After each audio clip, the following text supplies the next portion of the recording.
Department Chief Agility Officer at Ackland Avenue. I am here with the one and only Bob Galen.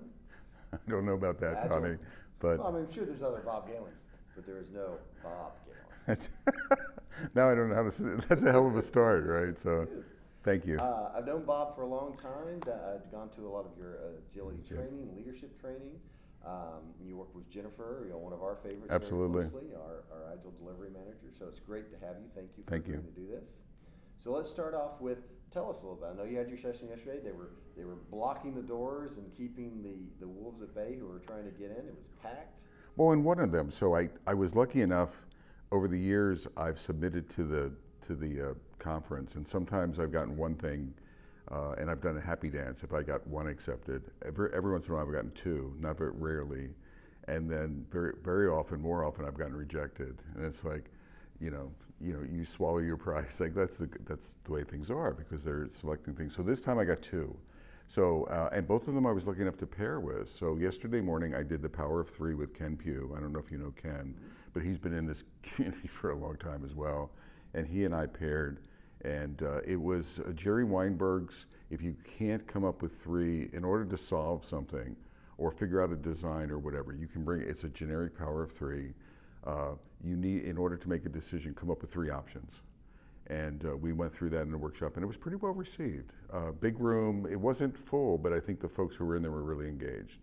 And we did a lot of workshops, like having them, come up with options and then decide on, like options, sort of prioritization and things. And then in the afternoon, we did a coaching. So I have an Agile coaching book that Jennifer Fields has contributed to. That's a great book. Yeah, exactly. Jennifer's parts are great.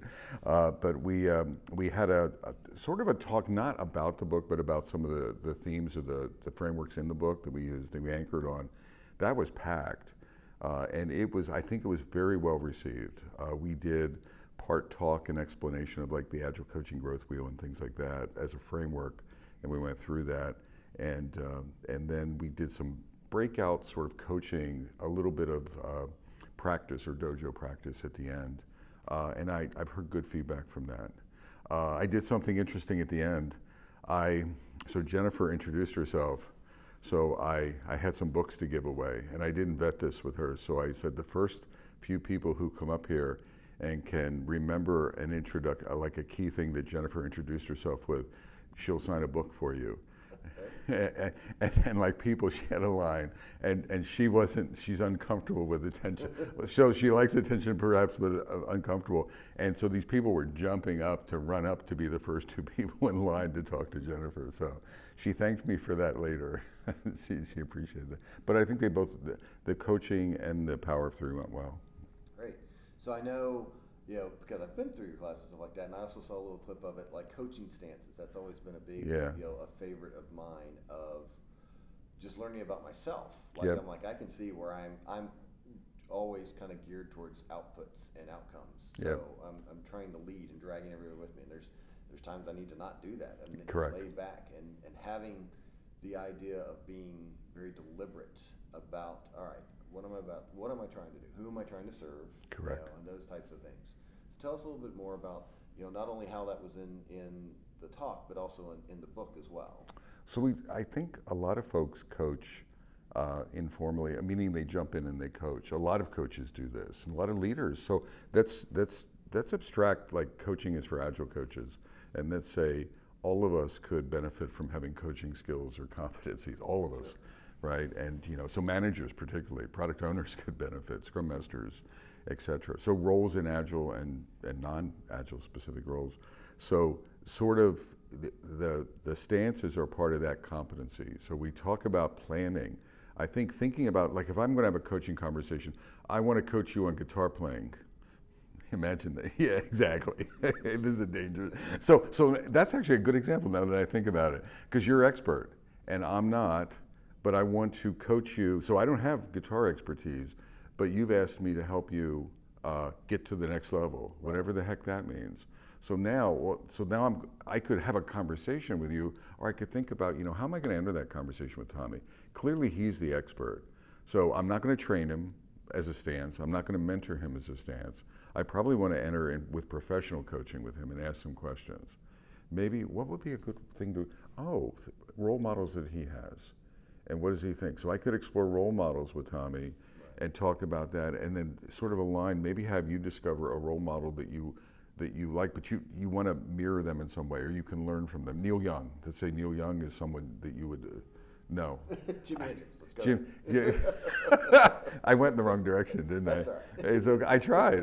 Go ahead. You gotta give me, so, but now I'm not planning the conversation. I'm not over planning, but I'm trying to think. And you know the thing I'm trying to serve you, because you've asked me to coach you to improve. So I'm trying to enter with a coaching plan, if you will, and I'm thinking about the stances. I'm thinking about the mindset. So my mindset would be curiosity, right? So I'm going to enter with curiosity to better serve you, et cetera. So I think a lot of coaches jump in, they think, I have coaching skills, I'm going to jump in and we'll just figure it out. Or it's death by 1,000 questions, or they get stuck in one stance. I think a good place to start is planning.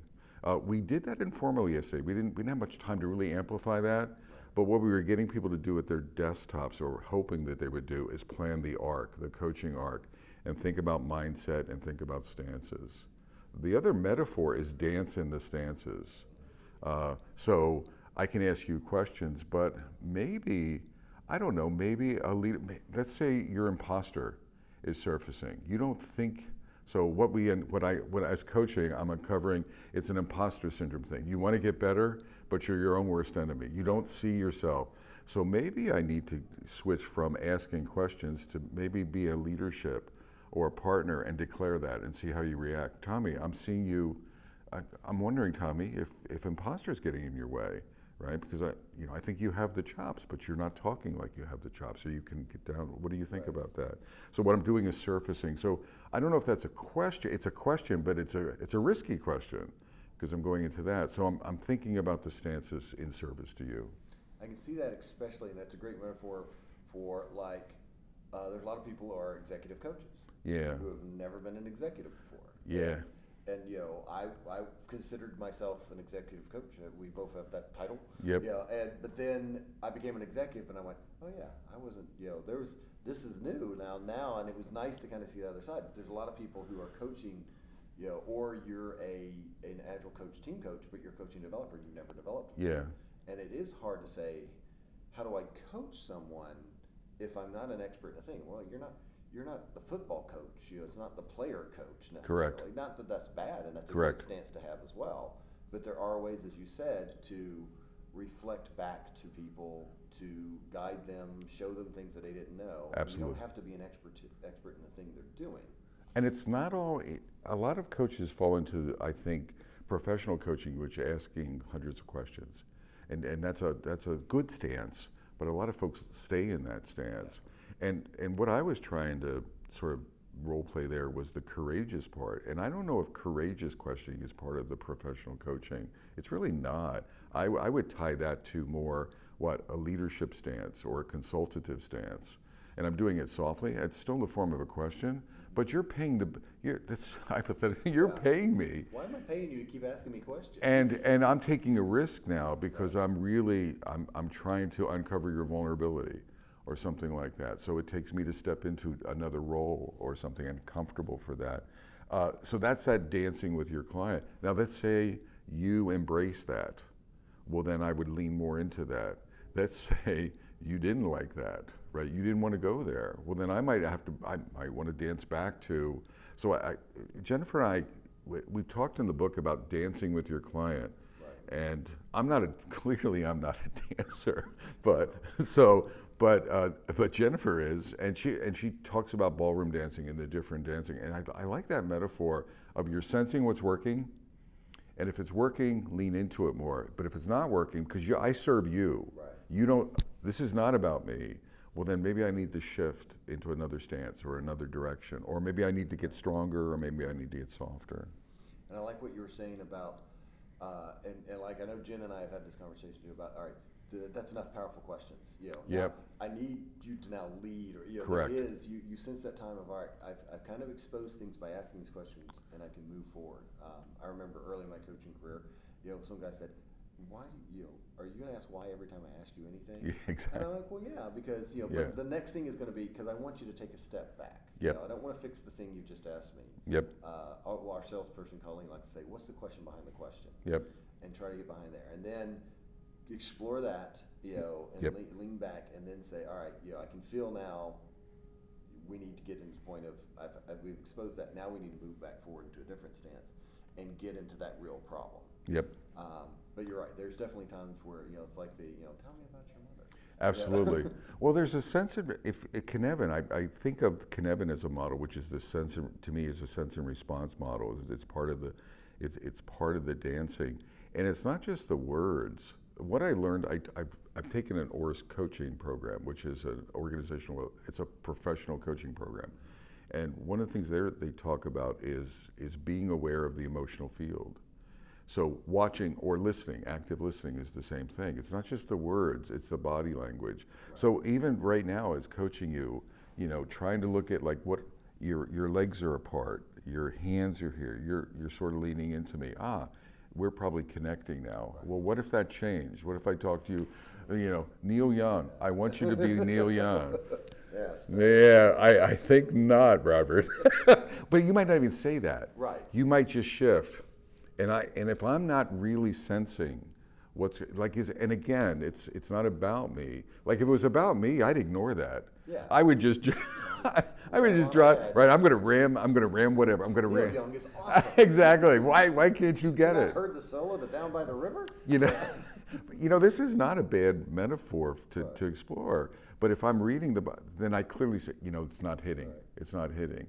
And I might even show the vulnerability as a coach. Tell me what would be a good metaphor for you. And you gave me that, right? Jimi Hendrix. Right. I get the Hendrix. And that might be another question. What about Hendrix really connects with you? Right. Historically, what has done that? Something when you were younger. What about now? And we can explore that.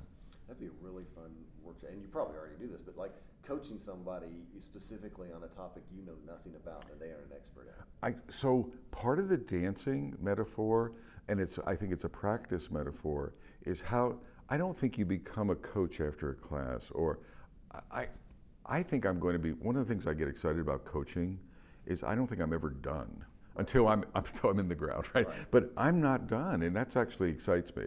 I can continually sharpen the saw, I can continually get better. So I think these are areas like what's your comfort zone? So practice in areas where you have no clue. That would be wonderful. Right. What about stances that you hate? Like let's say a consulting stance. Let's say you're really comfortable with professional stance and you don't like to provide advice. You're just not comfortable with that for whatever reason. Well then have a session where you just, not a real but a practice session where you're practicing giving, like, I can't even do it with Jimi Hendrix, but with an Agile thing, really providing strong advice about the implementation of Kanban in an enterprise situation, right? And I'm stepping out, and it's risky because I'm sort of prescribing something to you, but how do I deliver that? And how do I co-create that option with you? I know I personally have the opposite. I'm a very assertive fellow, and I'm very confident of the things I do, and so I would go in and I was very much on that outcomes, and I wanted, I know where I want us to go. And let me tell you, ramrodding, not ignoring things. Yep. And I got some good mentoring and coaching. Yep. And a technique I will use is I can feel myself. I feel myself when I'm doing. Like I get out of breath. I'm like, all right, if I'm out of breath, I have talked way too much. And so stop, and you have to ask 3 questions before you can make another statement. See, that's a beautiful, another part of coaching, I think, and this comes from professional coaching, which there's a lot of goodness in professional coaching in the other stances to use, is being aware. So self-awareness, it's not just emotional field. Right. You're part, when I'm coaching you, I'm part of the system in coaching you. So not just being aware of how you're reacting, being self-aware of is my heart rate racing? That's what makes coaching hard, because I'm serving you. I'm thinking about the stance, I'm thinking about emotional field, I'm thinking about how you're showing up, I'm thinking about how much, there's a lot of stuff going on. Right. And you're still trying to have this directed, well-paced conversation. So there's a lot of data collection and sense and response kind of things going on. Well, and that's where, like, I love your dojos, because that is you have to practice that, and because you're like, these things you're doing, and if you're very new and trying to do all that stuff in your head while you're doing it, it's going to be very hard. It's probably going to be very stilted. It's kind of like when the band played the other night, we were all like, that's the best we've ever done. What was different? Like, we actually practiced. For a change. Yeah. And who knew that practicing something makes it a lot easier and more enjoyable. It's true, particularly the complex. I don't think you can practice enough. I mean, because you're not going to do it 8 hours a day, but doing it like with groups, with mentors, with people you like, and just practicing in a safe environment. I don't know if you can overdo that. Yeah. I learn all the time with that. We're doing it. I mean, right now, just in this conversation, I love this, like this playing metaphor that we just talked about. Right. It's coming up with coaching outside of your domain and picking music. And in this case, that was a rich discussion. Well, and it's I keep bringing myself into it. No. But it's a thing. Like I know that early in my career, because I fell into this. I went to school to be a pilot, and I was just a really bad pilot. And so I had a little chip on my shoulder about not being schooled in it, and I didn't have all the sort of fancy certifications, and I can never remember who wrote what book and what laws this is. And so I have this little Joe Pesci, who I walk into, and it's hard. Like when I go to an Agile Moose Cert, and I have to go in and I have to say, all right, Tommy, it's not about you. If anything, if it's about you, it's about you learning. Not you coming in and going, let me show you what I know. And letting that little Joe Pesci, you think you're better than me? You think you know more than me? It's like, quiet down. But it is, and it's a nice thing to have these communities where you feel safe. Where I feel safe, where I can go, and I have people like you and Jen. Jen and I have been long, and Jen and I have very similar personalities, which helps as well. So we can do the snap out of it, to each other and do those things. But I feel safe to do that. Absolutely. Yeah. I mean, one of the things you talk about, one of the things I like about the wheel is, forget the stances, it talks about self-mastery in the middle. Right. And part of that is self-awareness. And you just showed great self-awareness with the Joe Pesci. I mean, you were kidding around, you were being playful, but serious as well. It's a real thing, And that having that, so knowing that it's there, there's a lot of people that don't know they have that. Then knowing when you're triggering on it, right? And then being able to self-determine it out, and then even having like a recipe to calm it down, like you have. That's part of, that's yours, but all coaches have that. We have biases, we have those things, right? And being aware of those things so that we can sort of settle it down. I think that's a good way to think about it. So you're not going to remove it, it's going to be there, but being able to detect it and settle it down. Again, for me, what helps me is I'm constantly thinking about, am I serving? My ego gets in the way a little bit sometimes, but it's like serve the client. What can I do to serve the client? Is this stance doing it? Am I dancing right? Do I have in my head negativity? Am I judging them? Right? Am I pushing them too hard? I want to meet them where they are. Am I pushing too? But I also want to push hard enough, right? So everything's nuanced.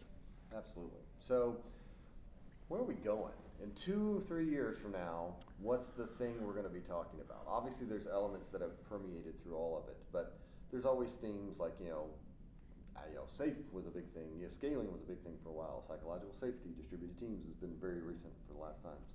In a couple of years, what do you think we're going to be talking about? I mean, for me, I don't. So I'd like to start with what I hope we're not talking about. There you go. I hope we're not talking about scaling frameworks. Now, I don't know if this will but I'll pray every day, every night that we are not. I am so tired of SAFe and so tired of scaling frameworks and so tired of buying Agile. So this is a little bit of a negative commercial pitch on mine. So I hope in 2 years that we've stopped. And maybe what we're talking about is self-selected scaling, like patterns, workshops for folks to scale themselves and put in the heavy lifting of, let's create something that minimally works for us with a lean mindset. So that's one thing. There's so much money to be made there, and it's so easy to sell stuff that I don't know if that'll, but hopefully that'll go. Maybe there's other initiatives. Well, and people do have to scale. So let's give a little to the other side. Is people do have to scale. There are big companies who want to do this. Correct. And I went and got SAFe certified because when I worked at Linkit, we wanted to do all of that. And stuff. I won't hold that against you. And then said, I don't want to do that. But I also worked at a place where we organically arrived at a lot of those things. and it was good. It was a good journey, but it was our journey, and it was so that's what. So in 2006-07, Siemens Healthcare Systems was the largest Scrum instance on the earth around 2006-07, maybe 5-6-7. ThoughtWorks was in there doing pair-based team technology coaching, so they were embedded. And I went in there as a QA-ish, helping them on the QA side. The senior VP of QA brought us in to help with that. And so I had a coaching gig there. And they scaled, I forget who the head coach is, he left and formed an Agile training firm or something. But they scaled with Scrum of Scrums. So there was no scaling frameworks at the time, is the point. Right. So they had 120 Scrum teams. They had 3 major product lines. They had cross-team dependencies up the wazoo. They were doing real stuff in a regulated environment, and they didn't have a lot of hoopla, right? They figured out, given XP and Scrum, and then a few patterns above that, like they did PI planning-ish activities and stuff. But they took what I figured out now, or what I think of now as a patterns approach. There's some healthy patterns out there. I think PI planning is a healthy pattern, like group-based planning, right? So they did that, and it worked beautifully for them. And they iterated on it.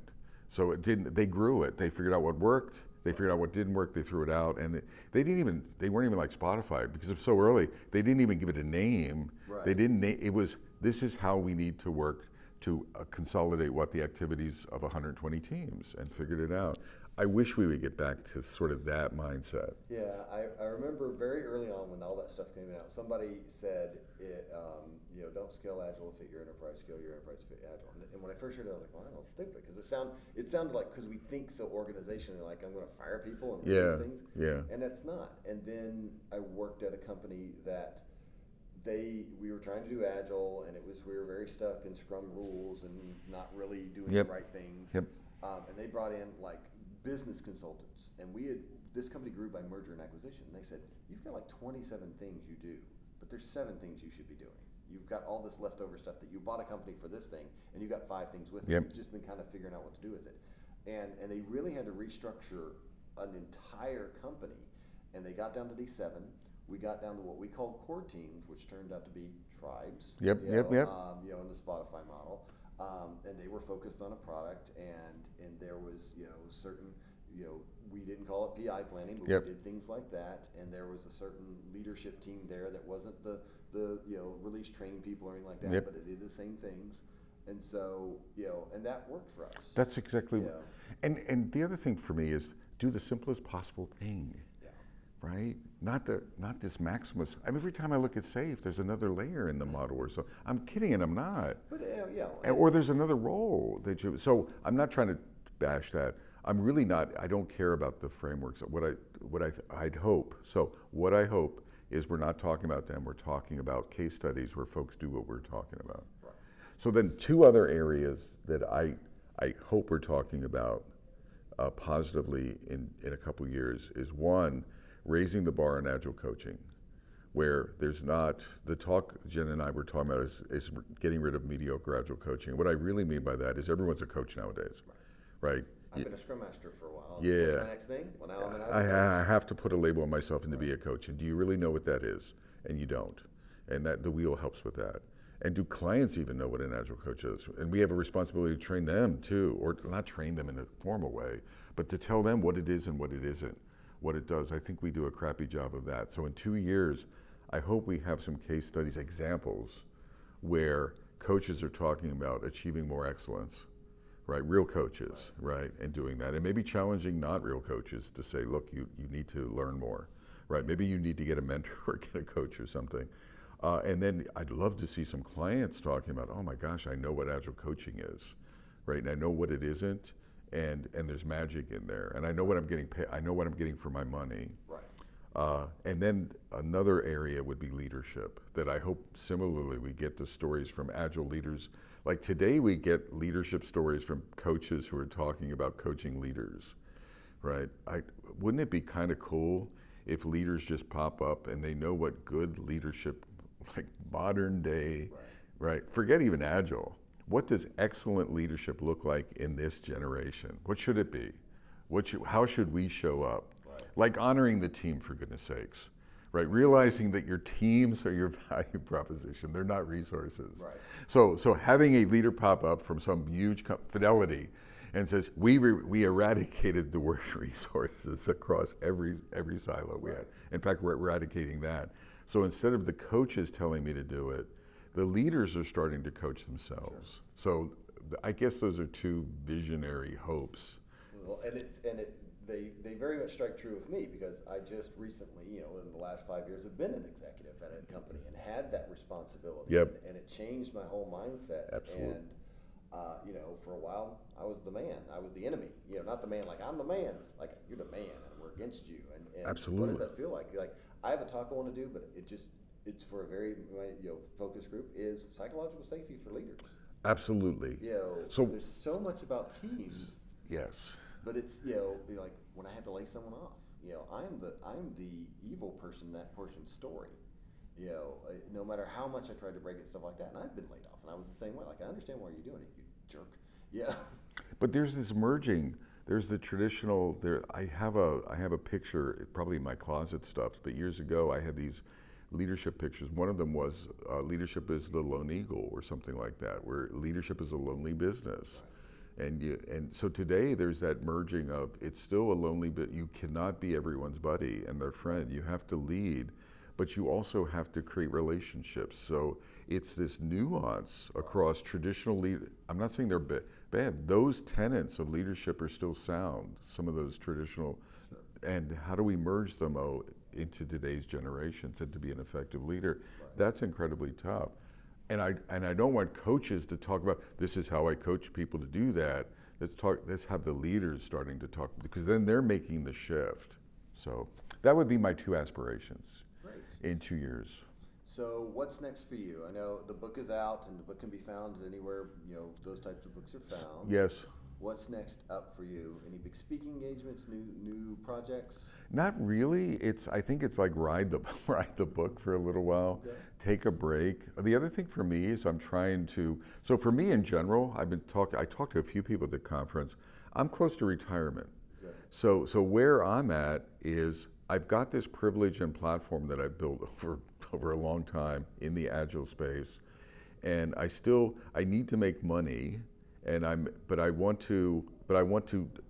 sort of want to winnow down all of the gigs, and I want to do more pro bono give back work and then just make just enough money. So to me, it's give back to folks. So why I was excited for Jen to work, I want to give a platform. I have privilege, and I invited Jen, and I was glad she joined me, and I hope that she continues to she did a great job yesterday. So can we redo that? So I want to pair with folks. I care about diversity and inclusion. I care about Ukraine. I have little projects that I'm passionate about. So what can I do to give back? Right. Still keep my brain active, so I'm never going to retire. Right. But what can I do to sort of pivot? Still keep a practice going. So for me, that's the coaching book is an avenue for that. Pairing with people, I coach an African American group that has a lot of folks from Nigeria in it, and I do that pro bono, and they're looking to become coaches. They're called the Agile Disciples. So opportunities like that excite me. So I've totally pivoted. So 30 years ago it was all about the money, right, if that makes sense. Well, yeah. Now it's all about what can I do to give back to people. So that's sort of that's my glide path.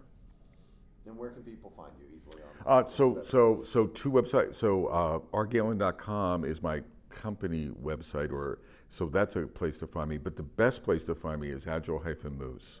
So I have an alter ego called the Agile Moose. So Agile-Moose.com. That's the place where I talk about Ukraine. I talk about what I'm doing for diversity and inclusion. And that's just a great place to find me. And the Moose Herd, I'm a proud member of the Moose Herd. And the Moose Herd is one of those things where, right. Do you know that we've helped, not the fact that the herd is there, not me, not you, but there's folks that have come in there and they've been laid off, and then we've helped them and incented them to navigate into a different career and stuff. Just one person like that just warms my heart, right? Yeah. So the herd has been, and that was not the vision for it, and folks have helped offline, et cetera. So the herd is is a lean coffee, but I think that does it a disservice. No, it's so much more than that. Because to your point, a couple of weeks ago, a gentleman came in and he was like, I'm interviewing for this and I'm very nervous. And it was a lot of, support, and wasn't that cool? Remember we were talking about what to wear? Yeah, yeah. That was I didn't know that was going to be the most decisive thing we talked about that day. And then to have him come back a couple of days and say, I got the job. See, that was great. That's the kind of stuff that and all of us, I think, in our own way, think about that. So the herd is another one of those offshoots. Perfect. Good. Right. Thank you for having me, my friend. Absolutely. It was a pleasure. Thank you so much for having us. And everybody, thank you for tuning in.